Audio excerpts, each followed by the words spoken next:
But here is Miriam in her confessional doing accents, and I was like, am I not hearing well? Male, is my ear? No, is something wrong with my ears? See, I have an issue with people who can call out quote unquote fake behavior in other people, but they cannot see it in themselves. Yes, leave. That's what you leave when somebody's around to call you out on your bull ass. You are fake. Fake. See, Faith is walking away. Her security is following her. This man is following Faith. I'm like, in what world is this happening?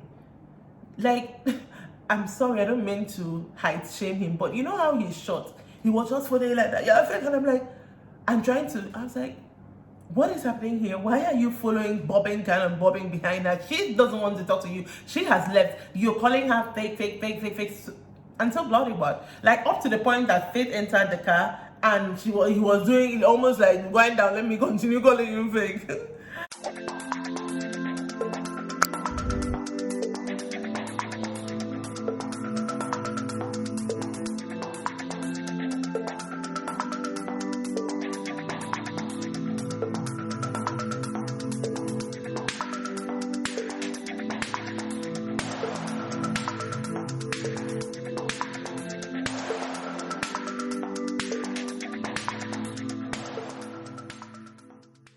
Welcome to Rants of Naija, Chic. It is episode 6 of the Real Housewives of Lagos, and let me just tell you, today's review will be a little bit different.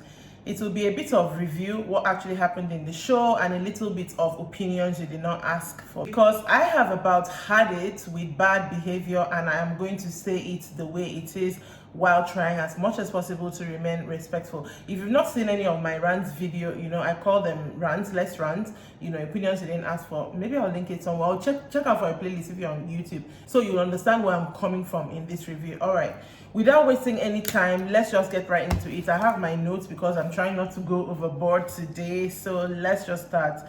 The show opened up with a challenge. I think they're about to leave the resort. They've been there for 3 days, so they do this physical game, and to be honest, for what it was, this entire challenge thing took too much time. I just felt like they were trying to do one other activity at the resort so that Showmax can film, because it took too much time for what it was. The only thing worthy of note that happened at that challenge was the conversation Tanya, Chioma, and Dr. Rommel had after the event challenge. So Tanya now approaches Rommel to try to say, okay, what happened last night where, you went off on Faith, who is supposedly your friend? And she's like telling him, okay, when I met up with her to do yoga, she said her driver had issues. And surprise, Dr. Rommel appeared to be backing out of the conversation. Like, that whole fire, I'm not gonna greet her was not there. He was like, and even in his confessional, he was saying the same thing, like, that's my friend, and even though I'm not happy with her right now. I'm like, why are you confused? Because it's the same confessional that you were like, I'm not going to greet her. When I say hi, it's goodbye. Like, are you confused, sir? So he was, beating around the bush. No, I'm not going to tell you all the intricacies. And even was trying to take the blame for them being late at the event, as that was not our plan, was a lot of our. And I'm like, but that's not how you were shouting to Tony the other night. Then Chama stepped in here and was like, the problem that Miriam is actually having with Faith here is because the person who brought her into the group, Laura, Faith seems not to be standing up for Laura, or acting towards Laura the way they think she should be acting towards Laura. As that's my friend. So before you blow out against her, that's before Dr. Rommel, you do all that and try to antagonize the person who brought you into the group, that's Chioma, thinks you should sit down with Faith and talk, which is right. And he was like, okay, don't talk. To be honest, Dr. Rommel confused me in that confusion, because maybe something that happened between the night and that morning that he was like, maybe he was too heated at this thing, but okay, whatever. Left the resort, and Faith is meeting up with Tony to just, from all indications, aside from Laura, Tony is the only other person who has kind of like, welcomed her. So they're meeting to talk. Now, in all the episodes I've seen Faith, I'm not going to say that she has not been real in the other episodes, because I do not know this woman, but I feel like in this particular conversation, not that she was being real, I felt she lost her guard a bit. Not really lose her guard, she let herself go a bit, and I feel that is because she's starting to get a little bit comfortable with Tony, or at least she sees that among all the ladies, Tony is the one who is like willing to back her up and all that. Okay, so they were talking about the whole thing that happened, the fight, they were just jesting about it. Tony did mention to her that that Rommel had said a lot of things about you, but she's like, I'm not anybody's messenger, so I'm not going to pass that information across. And then Faith pulls out her phone and shows Toyin when she started talking to Dr. Rommel. So she's like, for him to be saying, we are friends, my friend, that they haven't actually known each other that long. And it reminded me to what I actually thought about when I saw them together. I don't know if I mentioned it in episode 1, because I know that Faith recently moved back to Nigeria, the same for Dr. Rommel. So I was wondering, did they know themselves before, or did they come here, they're moving back together, they want to be friends, to fit in, and they or are they getting together because of the show? So I think I was right. Faith is like, in fact, later on in the episode, I'll see that I think apparently their managers introduced them. Most likely this thing was for the show. So the way Rommel is coming in and saying, my friend doesn't act like that, my friend doesn't say sorry. Okay, apparently you have not known your friend for that long, December 2022, and then you're speaking to people as if you're an authority on Faith, like you know her inside out. Anyways, Faith also mentioned a little bit about the issue she also had with Rommel as per, you put my face on your building. You are a doctor who does Botox. If you put someone's face on your building or whatever, that's everybody automatically assumes that you've worked on that person. And then she also said something about the box for the event. You also put her face. Maybe she did not okay that. And then she said she brought up her stopping Laura from doing Botox at the party. She was like, Laura was drinking, and since you tagged this thing my party, if something happens to someone who is drinking and you're about to go do stuff, what is essentially a medical procedure, and something happens, I'm the one who is going to be in trouble because it was my event. And I was like, wow, I did not see it that way, because when she did that thing, I was like, why is she not allowing what's her name, Laura, have a Botox if she wants? But now it actually makes sense, and I can actually see her line of thinking. I mean, she might not have been raised abroad, but for the whatever part of her adulthood from 19 or so, she's lived abroad. So everybody's always careful about things like that. I do not want to be sued, So I understood that, and that really made sense to me. And then we saw Mariam at home with her daughter. They are trying to bake, and the husband calls, and she's like, there's something I want to say, but let Nova leave. But here is Miriam in her confessional doing accents, and I was like, am I not hearing well? Mel, is my ear? No, is something wrong with my ears? See, I have an issue with people who can call out quote unquote fake behavior in other people, but they cannot see it in themselves. Because as far as I'm concerned, that entire conversation with that she had was full of accents, especially in the confessionals. But anyway, she was talking to her husband about the fact that she's seeking to have a baby. We'll hear more about that later in the episode. Then we saw Iyabo and Polo together. These two are cute as a couple. I mean, I don't know much about them, but they look cute. And Iyabo was, before Polo came, she was on the phone with Toyin, the actress and producer, I believe, talking about she wants to do a reboot of her own movies. Let me say this, in this season 2 of Real Housewives of Lagos, I have noticed one thing. All the ladies have been intentional about putting their business up there, because I was wondering in season 1, they didn't really talk much about business. I remember watching for like how many episodes, and I'm like, I've not even seen Chioma's office.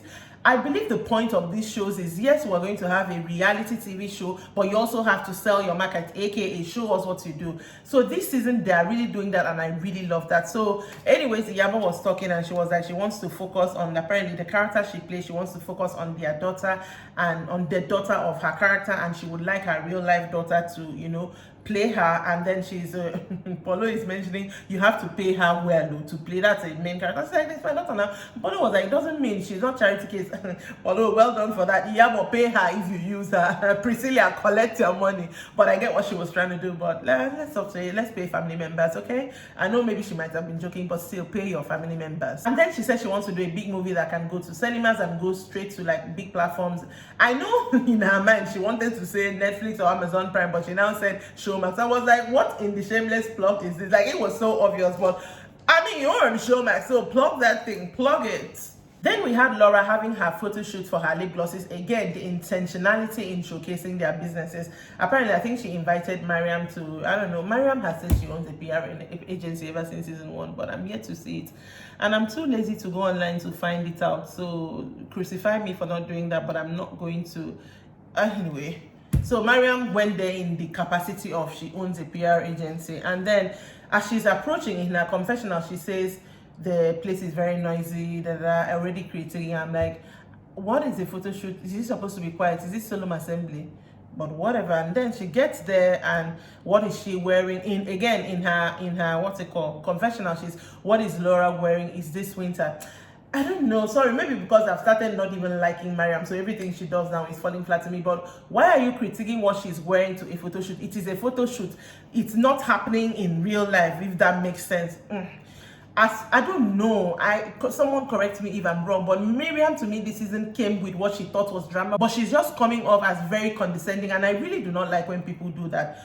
On her part, Laura also said, I think she was like, I know. She said, Miriam, I've invited her here because she runs a PR agency. And then she added, also I've heard. I was like, this one is throwing shade in conventional. This one is also throwing shade. Okay, the shade is balanced out. But also, I would be with Laura because I have also heard. I have not seen. Like I said, I have not done the research, neither will I, because I do not care. Anyways, photo shoot, and now they start having a conversation again. Miriam brings up Faith and starts, trying to shout at Laura, your friend does not treat you the way you treat her. You're defending her. But in her confessional, it was so funny. She's saying, I came here to give you advice as per PR. I didn't come here to talk about any Felix. She calls Faith Felix. She thinks she's slick. But when they cut to the show, you are the one constantly almost raising your voice, and you are still talking about the Faith issue. Laura was very, very to the point. She now actually, and even at that, not like they were fighting, but she was like, at the point, I think Miriam has said it, and he's like, it's okay now, it's my friend, leave it for us. That kind of situation. So again, Miriam, are you confused? Because you were the one who literally brought up the issue, except there's something that I have not seen in editing. Other than that, in what I saw, you were the one spearheading the conversation. You were the one also saying you didn't come here to discuss her. Faith is pressing you, Miriam. Know this and know peace. The girl is pressing you, and you cannot help it. It is showing. We also saw Chioma and her foundation go to Ikotun to do goodwill, Apparently the proceeds from her yard sale, she's using that to do a borehole for a particular community. She also met with one woman that she had met with the previous season to fulfill the promise. I love that, but I had a question. I know that these seasons were filmed a year or most 8-9 months apart. So did you wait until the cameras could come before you went and fulfilled the promise to start a business for her? Did she have to wait for that long? I do not know. I might be wrong, but that's just one note I had about that. But kudos to her for, providing, the borehole for the people. I have something to say to this, but I don't know if I'll sound somehow. The way she was talking about it in the confessional, I don't mean to say that Chioma is entitled. I actually love Chioma this season, but the way she was talking about it, I wish I could speak my language and everybody could understand it. She was making it sound as if she is the savior. She has come to save these people. Or can you imagine they don't have water and I'm here now? Good. Again, I might be wrong. This might be just my overactive brain thinking. But that aside, what she did is a very good thing. I just have a problem with the way it translated, especially in her confessional. Of course, when they're leaving, her new boo calls her and said they're going to have a dinner date. I just know that we're not going to see these boo till the season ends. But Chioma, if you're happy, I am happy for you. Then we have the fateful meeting between Dr. Rommel and Faith. Rommel gets there, he's wearing his snazzy dress and all. Faith gets there in all white. She's looking gorgeous and like the Amazon queen she is. And she sits down. Rommel got there first, right? Faith sat down. Rommel's like, welcome. Faith did not say anything. Do you want to? And then when the girl came to save her, she greeted the girl and then covered her glass, took a sip of her wine, covered her glass with the coaster.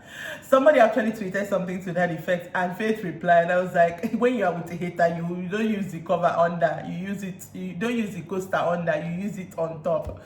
I was like, okay. Anyways, this conversation, finally, I'm just going to paraphrase this entire conversation because it stressed me. This conversation stressed me.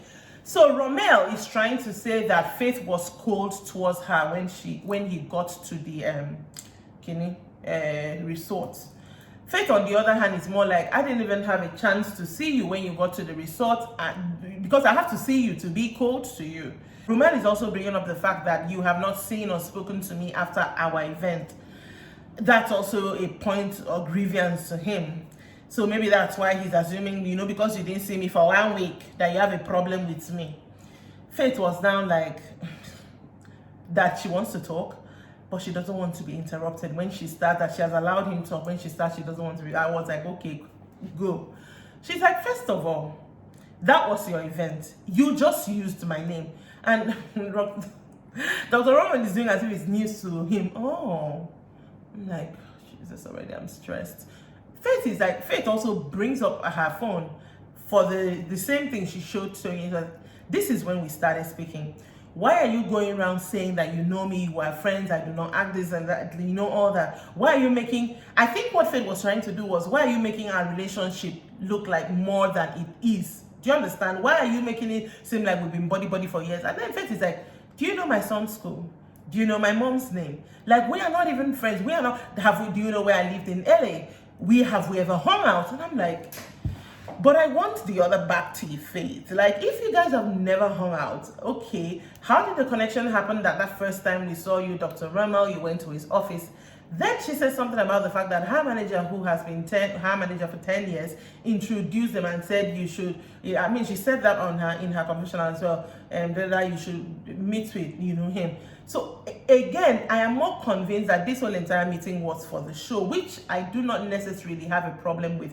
But for Rommel to know that, you know, the way you people met, and then you want to portray it that like what it isn't, and then you go overboard the way he has, like, what's that? Before you know what is happening, they didn't really seem to be communicating, and Faith apparently said her piece and she was getting up to leave. Here comes Rommel. Yes, leave. That's what you leave when somebody's around to call you out on your bull ass. You are fake. See, Faith is walking away. Her security is following her. This man is following Faith. I'm like, in what world is this happening? Like, I'm sorry, I don't mean to height shame him, but you know how he's short? He was just following like that. Yeah, and I'm like, I was like, what is happening here? Why are you bobbing behind her? She doesn't want to talk to you. She has left. You're calling her fake. Until bloody what? Like, up to the point that Faith entered the car and he was doing almost like, wind down, let me continue calling you fake. See, that fight, Sarah Rommel, was not necessary. I watch a lot of reality TV shows, so I understand that sometimes people overdo things, you know, just to try to get airtime. I mean, we're talking about him, right? But I believe that people can still do that thing and still remain classy or within reason. In this case, he doesn't even have reason. So that entire fight was so forced on his part because Faith said her piece and left. Again, I saw the same Faith I saw in the conversation with Tony. She kind of let her guard down so that she could pass her message across. Do you understand? And that fight was for Dr. Rommel. And then this man has posted on his Instagram, posted the snazzy outfit I said he was wearing and said, am I the drama? And did this emoji. I'm like, so you think you're the drama? Ooh, the drama queen of the season. No, it is falling flat. I don't see it that way. That's not the kind of drama I signed up for. You just look silly. I would call you more names, but I do not like calling people names on the internet, and I really don't care that much. But you are not the drama. Next, we see Miriam and her cousin. She's going to meet this doctor. She's looking into surrogacy because she's been trying to be pregnant for 3 years and it's not working, and she thinks that age is going to catch up on her. She's 36 going on 7. She doesn't want to carry, basically, or she cannot carry, or because of the stress she has been through, she's looking into surrogacy, and she's going with this her cousin who has been through the process, and this doctor is putting her through the ropes. So they're talking.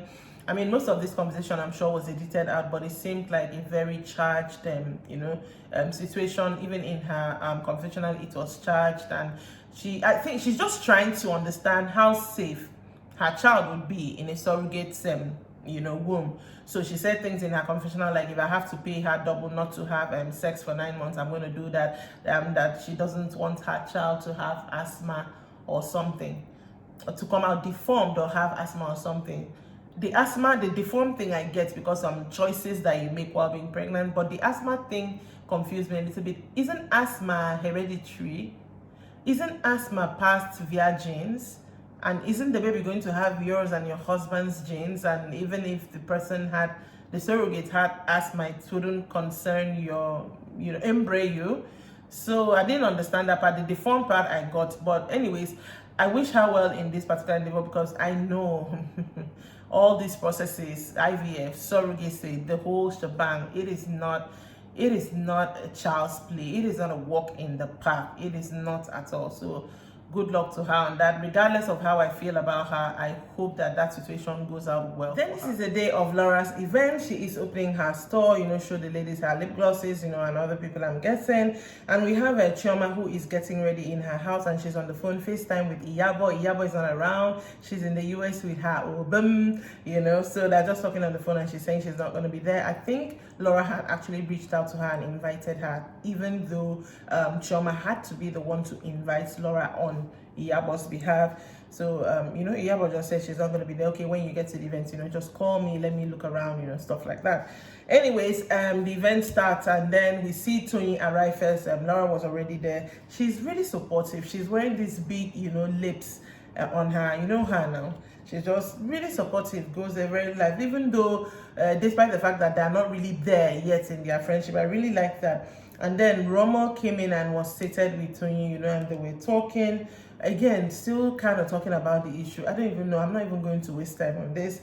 And then Faith came in with her son. By the way, when she met with Tony, after they finished talking, she was like, oh yeah, we're going to the airport to pick up my son.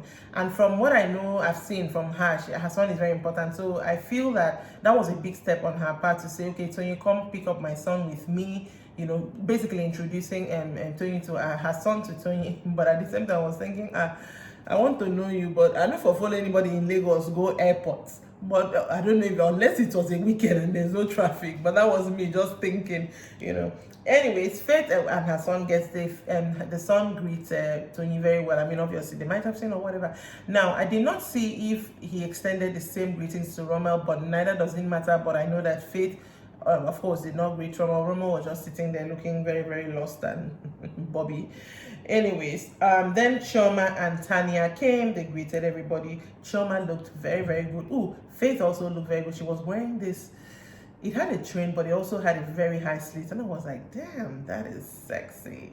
Tanya, I cannot remember what Tanya was wearing. But anyway, she came immediately. She got there. They called Iyabo on the phone, doing the passing around. This is where things get weird, because Iyabo was telling Chioma, I think, unless I'm remembering wrong, that she has forgiven Faith. I don't know what she needed to forgive Faith for, but okay. But then again, when she was saying, Laura was there as well by now.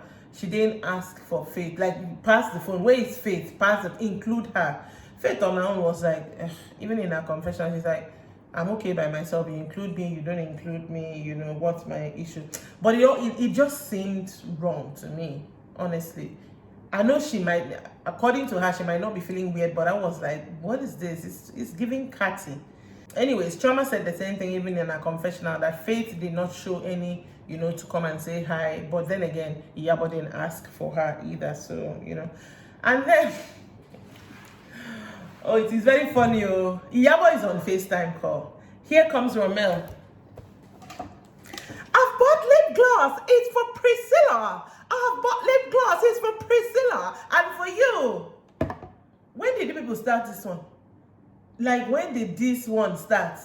You're done with Faith. Now you're sucking up to the next person because I am going to have a headache with this man. Anyways, even though you said this in the confession, I was like, why are you buying lip gloss for? Like, buy for everybody now. And then he had the nerve, the audacity, the temerity to come to his own confession and said, these ladies are asking me to buy things for them when I'm not the one dating them. No, they should ask. I cannot buy things for... As if he doesn't understand that buying for everybody was more in a joke than for you to buy. Do you understand? I don't need anybody to tell me that Tony even right there and then saying buy for me, she's not that serious. If you buy for her, she will collect, but does she need it? No. But when you are coming to the confessional and acting as if they are asking for things from me, how much is the lip gloss? 9.5, 15,000. It cannot be 50,000, even if it's 50,000. Like, who in that setup? Is it Tanya that will buy, that wants you to buy things for her? Tanya with Viva Lagos. Is it Chioma? Can you? Oh Lord. Is it Tony? Is it Miriam was not there by then? Or is it Faith? Like, who do you even think you are? Okay, anyway, Miriam now comes in. In the confessional, Tony said Miriam looked like masquerade. I'm like, I don't even know what she looked like. And the people who filmed were very bad. They were really zeroing in.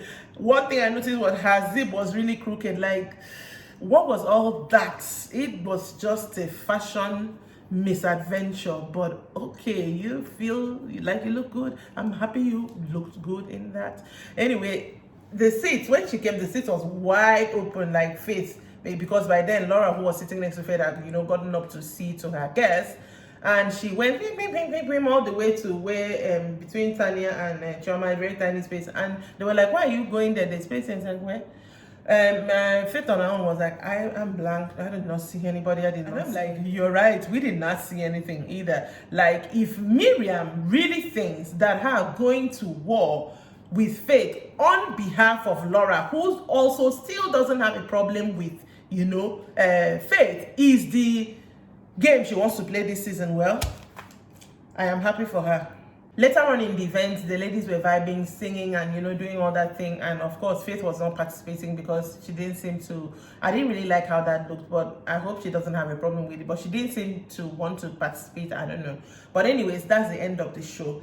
I think within my review, I had rounded up the shows on how I feel about certain people on this thing. I cannot wait to see, episode 7. I cannot also wait for more tea behind the scenes. Like, I want people to be posting things, because that is even going to give me even more of a complete picture. But all in all, I am enjoying Real Housewives of Lagos. Aside from the silliness and the cattiness and the mean girliness and every other thing, I'm enjoying Real Housewives. And that will be it for me for this week. Make sure that you meet me right here next week. If you've not seen all previous episodes I have done, I'm going to link everything down below. So if you are watching on YouTube, all you need to do is check the description box and just click and watch all the shows. If you are watching on Facebook, you will have to go do a little search. I am sorry about that, but all good and well. Make sure that you are following the Facebook page, not just liking the page.